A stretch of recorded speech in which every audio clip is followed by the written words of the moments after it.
Je m'appelle Kevin Donat, je suis martiniquais, j'ai 29 ans et ça fait 2 ans et demi que je suis guide à Paris. Et ça a vraiment été une révélation pour moi parce que j'aime rencontrer les gens, j'aime parler d'histoire, j'aime parler de plein de choses différentes, j'aime bien parler.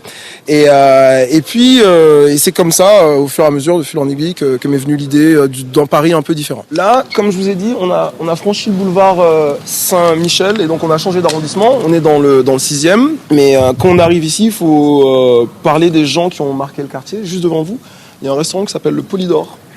C'est un restaurant de cuisine française et le Polydor a une particularité, c'est que à l'époque, donc pendant les années 50, c'était le collège de pataphysique. C'est ça, c'est le Sénat.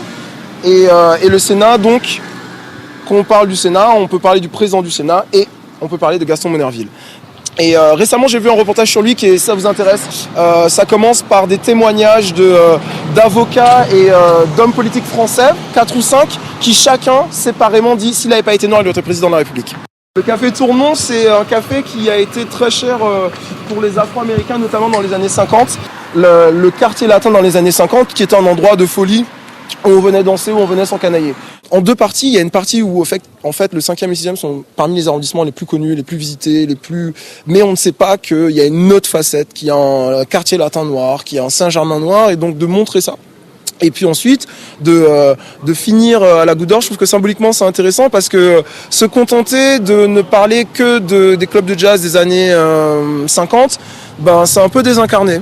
Et donc il y a l'option de faire la visite en 3 heures et de finir ici et de voir un peu une autre facette d'un Paris un peu moins connu. Juste là, il y a le marché, il y a la rue de Jean avec le fameux marché et c'est là où risque d'y avoir un peu de bousculade, mais rien de bien méchant. Et c'est un quartier intéressant parce que donc c'est là qu'aujourd'hui se passe vraiment le Paris Nord. C'était la question aussi, un peu la question tout à l'heure, même si c'est pas forcément la vie intello, mais c'est quand même une vie culturelle active.